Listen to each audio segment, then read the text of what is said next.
miliar. Hari ini kita punya utang lagi. Ini buka diskes belum bayar dana BPJS ke kabupaten kota 300 miliar. Saya tadi, Bu, kenapa sih ditumpahin ke saya semua pada saat saya lebih rajin membangun? Ya, tapi nggak apa-apa, itu resiko yang harus saya ambil. Kenapa? Ada anak yang usia SMA karena sekolahnya disuruh berhenti oleh bapaknya dari SMA Tengah Tani Cirebon, kemudian dia berhenti, dia minum pembersih lantai. Saya waktu itu ngasih perjalanan sama ajudan saya setengah jam kalau sudah ada di rumah sakit. Kenapa? Saya bilang telat dari setengah jam, besok akan jadi berita besar di Indonesia. Karena faktor biaya, jadi kan sekolah nggak bayar Pak, SMA Pak. ya tapi kan beli seragam Pak, beli macem-macem lah. Baju seragamnya nggak kebeli. Iya, ya sampai 1 semester dipaksakan, terus saya minta berhenti gitu. Assalamualaikum teman-teman, kembali lagi di channel Heru MK. Ramai lagi teman-teman, Kang Deddy membongkar kebobrokan kepemimpinan Gubernur Jawa Barat terdahulu teman-teman. Sebelumnya Kang Deddy menerima warisan, kalau yang lain kan menerima warisan kan duit, tanah, rumah. Kang Deddy menerima warisan hutang. Sebelumnya Kang Deddy menerima warisan hutang akibat pembangunan Masjid Al-Jabar yang ada di Bandung teman-teman. Kali ini Kang Deddy Mulyadi harus menerima lagi warisan, yakni hutang BPJS sebesar 300 miliar teman-teman. Gimana ceritanya? Nggak usah berlama-lama, kita langsung saja ke videonya. Kalau kemudian saya ingin menjadi kebijakan gubernur dan saya ingin minta dukungan dari Menteri Kesehatan, saya ingin seluruh orang yang akan menikah wajib memeriksakan kesehatannya secara paripurna, dan kedua pasangan harus bercerita sisi lemah dalam dirinya dan penyakit bawaan. Ini pasti saya menjadi korban lagi sebentar, dibully lagi katanya. Wah, ini jadi melanggar hak cinta. Kenapa? Harus diceritakan. Kenapa? Agar setiap orang rasional bahwa ketika menikah, dia bukan hanya menikahi kebahagiaannya, berarti dia juga rela menikahi penyakitnya. Dia bukan hanya menikahi manisnya, dia harus menikahi pahitnya. Bukan hanya menikahi senyumannya, dia harus menikahi cemberutnya. Bukan hanya menikahi kasih sayangnya, dia harus menikahi caci makinya. Dia harus ridho. Kalau besok kemudian terjadi peristiwa itu, Anda sudah siap dengan baik. Kenapa? Karena saya mengorbankan seluruh jiwa saya dengan cinta. Gak ada masalah, produk cinta. Nah, ini menjadi kebijakan. Kenapa? Yang berikutnya lagi adalah ketika menikah itulah maka ilmu tentang reproduksi, persiapan kehamilan, kemudian kelas ekonominya harus sudah bisa terdata. Yang menikah ini status ekonominya ini loh. Dan kemudian ketika menikah ini ibunya itu sudah terdeteksi penyakitnya Pak. Ibunya sudah terdeteksi. Bu, nanti kemudian dokternya ngasih saran, ibu jangan dulu hamil. Kalau ibu hamil memiliki resiko ini. Andai kata dia hamil, maka kita sudah bisa dengan cepat untuk mengawasi perjalanan kehamilan sampai kelahirannya, sampai anaknya lahir. Nah, ini kan harus segera terpetakan dengan baik. Walaupun barangkali dalam sebuah daerah yang penduduknya hampir 54 juta, apalagi Bogor 6 juta. Nah, ini menjadi kerangka pijakan kita dalam bekerja. Nah, kemudian ada saat saya kemarin itu memberikan gagasan lagi pada Sekda. Saya bilang begini, dulu saya Pak Menteri, ketika saya jadi bupati, saya zaman itu menitipkan uang 50 sampai 250 juta per puskesmas. Untuk apa? Melayani ibu hamil dan melayani anak-anak balita.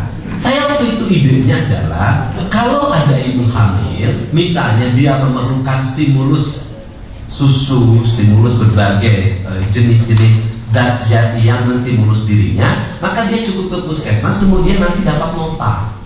Dari notanya itu nanti dia belanja di supermarket, belanja di warung yang ditunjuk oleh pemerintah, belanja di apotek untuk mengambil bahan-bahan yang sesuai dengan keinginan dokter. Saya ingin itu. Nah kemudian itu apa? Ini kan di Amerika. Saya belum pernah ke sana, baru sekali. Nah ini kan apakah dana pemerintah cukup? Saya katakan cukup. Apakah pemerintah bisa? Bisa kalau kolaboratif antara Kementerian Kesehatan, kemudian Pemprov Jabar, pemerintah kabupaten, kota. Nah, apalagi saya boleh cerita juga. Ada lagi nih program Jabar, ada Pak Menteri. Nih saya ini program Jabar apa lagi?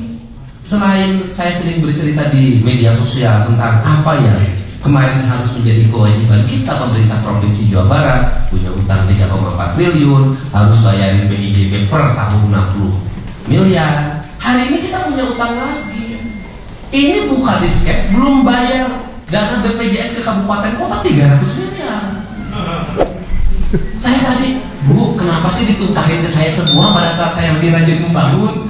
Ya tapi nggak apa-apa, itu resiko yang harus saya ambil. Kenapa? Ya artinya dan Pak, ini kalau tidak hati-hati Pak, kabupatennya juga belum bayar. Beberapa kabupaten pemerintahan yang dulunya belum bayar juga. Provinsinya belum bayar, pemerintahan kabupaten belum bayar. Nah, nanti dampaknya adalah ASN-nya nggak bisa masuk rumah sakit karena BPJS-nya nolak. Kan ini harus segera direkonsiliasikan untuk segera dituntaskan. Di beberapa kabupaten belum bayar, kita tahu itu. Nah, ini kan akan menjadi bencana kesehatan sosial di Jawa Barat. Nah, kenapa? Dan ini akan menjadi sesuatu yang ramai. Kenapa? Karena gubernurnya Deddy Mulyadi. Gitu. Nah, sehingga diperlukan langkah-langkah cepat kita. Nah, terakhir diperlukan kita langkah cepat. Tadi malam ada peristiwa menarik. Ada anak yang usia SMA karena sekolahnya disuruh berhenti oleh bapaknya dari SMA Tengah Tani Cirebon, kemudian dia berhenti, dia minum pembersih lantai karena pengen masuk sekolah. Nah, sudah selesai semua. Ijazahnya sekarang sudah masuk lagi di tahun ajaran baru, sekarang sudah selesai. Karena waktu itu ngasih perjalanan sama ajudan saya setengah jam kalau sudah ada di rumah sakit. Kenapa? Saya bilang telat dari setengah jam, besok akan jadi berita besar di Indonesia. Makanya setengah jam sudah selesai semuanya, clear, udah beres, sudah senyum lagi keluarganya. Nah, apa sih di Indonesia ini? Di Indonesia, urusan kesehatan di Jawa Barat bukan hanya persoalan kelengkapan medik, bukan hanya persoalan rumah sakit, bukan hanya persoalan dokter, bukan hanya persoalan anggaran, tapi kesadaran manusia. Orang miskin masih bisa beli rokok 1 bungkus, tapi tidak bisa beli telur 5 biji. Terus saya ini feel Pak 3 hari, tapi saya selalu melawan penyakit itu dengan olahraga. Tidak mau minum obat Pak, saya jujur aja mau. Dan nggak mau diperiksa sama dokter. Sudah saya cukup diterima sama pacarnya, saya sembuh. Kalau ada pacar, sekarang belum ada. Nah, kamu lagi kacau. Pemprov Jabar ternyata punya tunggakan hutang BPJS 300 miliar terhadap kabupaten kota.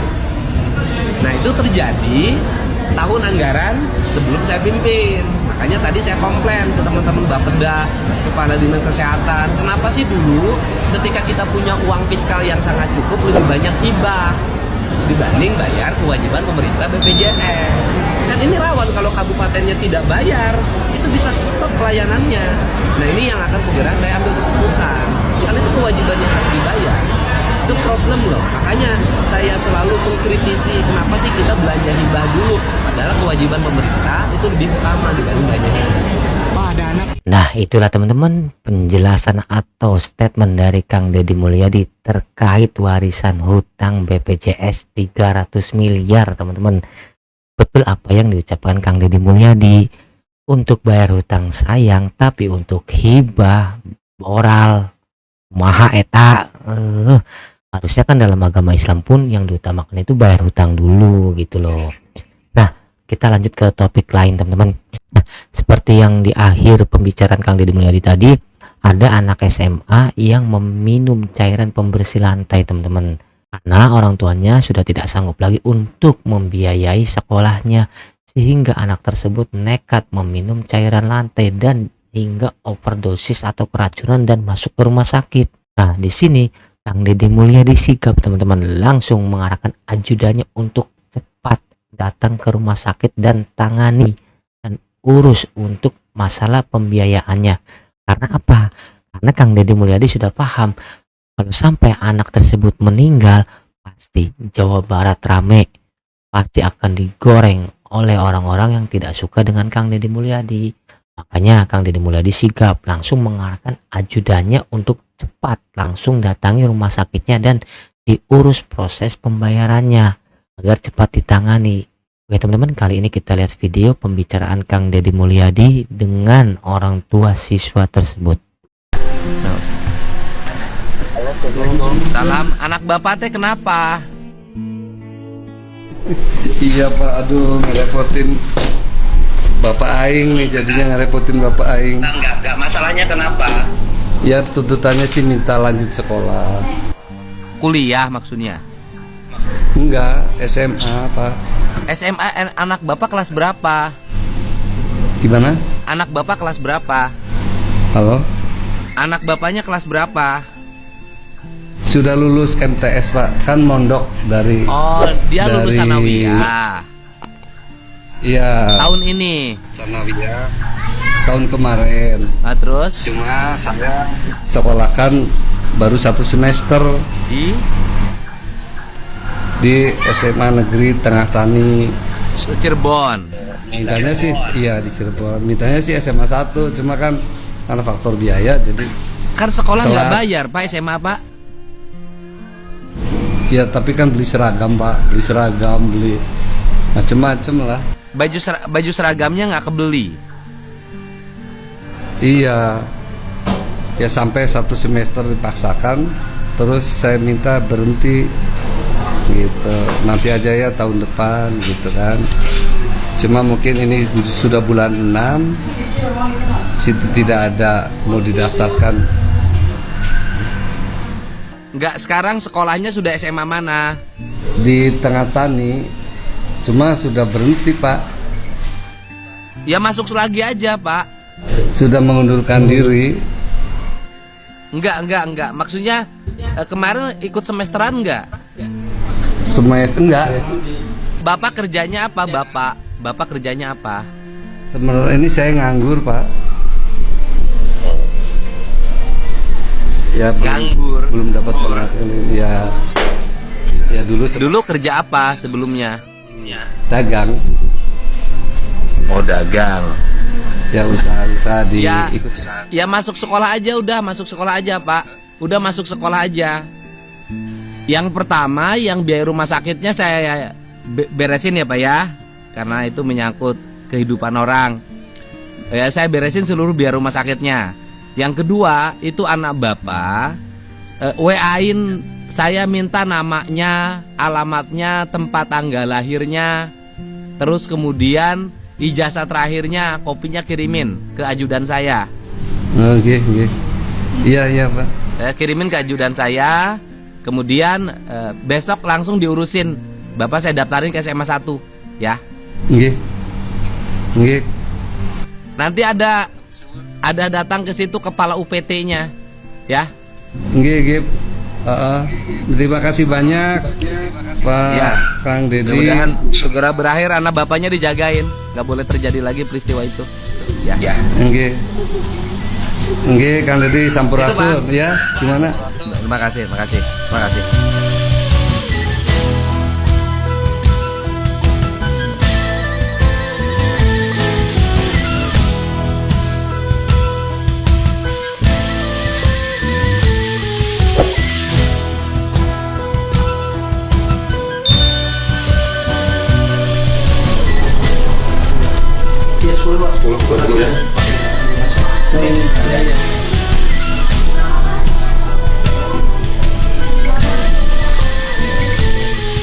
Terima kasih Pak Ustaz. Ini kan ada bantuan dari Pak Gubernur, Iya. rumah sakit sudah dibayarkan, Iya. Sanawiyah sudah dibayarkan, Iya. dan ada bantuan sebesar Rp2.500.000 ya untuk masuk SMA 1 ya. Iya. Ini diterima dari Pak Gubernur, Pak? Iya, Diterima ya? terima. Ya, Mau di dah diterima. Ya, Iya, Pak. Siapanya. ya Pak. Kami langsung balik ke Menurut Pakuan ya, Pak? Oh iya. Di rumah Salam sakit buat- selesai, Sanawiyah selesai yang sini. Nanti sama buat biaya sekolah juga udah kita bantu ya. Iya. Dari Pak Gubernur Berarti ini langsung. nanti dikasih ke SMA 1 nih. Pak? Iya, nanti kita upayakan biar Bapak bisa masuk ke SMA 1. Ini dikasih ke SMA 1 Bapak. Buat pegangan dulu. Oh. Gitu ya.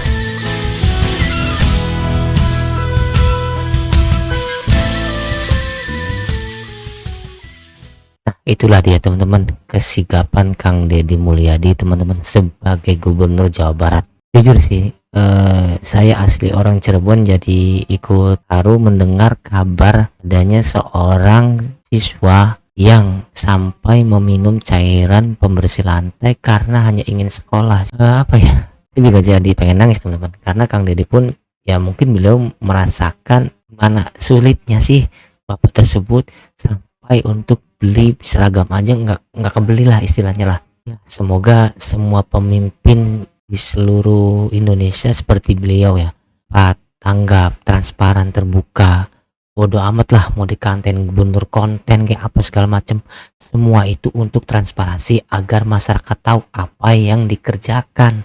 Mau dibilang beliau pencitraan apa segala macam, yang penting ada yang beliau kerjakan. Daripada wakil-wakil rakyat di luaran sana, kita nggak tahu mereka ngapain aja, kerjanya ngapain, kita nggak tahu, persoalannya di lapangan masih itu aja.